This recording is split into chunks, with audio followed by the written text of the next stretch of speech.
Saudara Satuan Reserse Kriminal Polresta Banda Aceh di bawah Unit Perlindungan Perempuan dan Anak mengamankan 1 orang guru kontrak di sebuah sekolah dasar di Banda Aceh. Guru yang berinisial SB tersebut diamankan karena terbukti melakukan pencabulan terhadap 6 anak didiknya.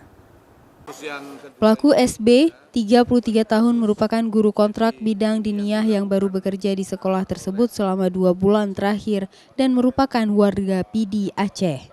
Kasus ini terungkap setelah seorang korban yang baru kelas 4 SD melapor kepada orang tuanya telah dicabuli dengan cara dipegang kemaluannya oleh guru tersebut. Selain di kelas, pelaku juga melakukan aksi bejat tersebut di kamar mandi. Kemudian anak tersebut diberikan uang jajan 5.000 untuk tidak mengatakan perbuatan tersebut kepada siapapun. Modus yang sama juga dilakukan kepada 5 korban lainnya. Setelah berbuat asusila, tersangka memberikan uang Rp5.000 kepada korban. Tersangka sendiri telah berkeluarga dan memiliki 2 anak. Polisi menangkap pelaku di rumahnya di Pidi. Itu dilakukan terhadap 6 orang korban lainnya di tempat yang sama atau di sekolah itu. Nah, ini ada korbannya ada 6. Nah, dengan modus yang sama seperti itu.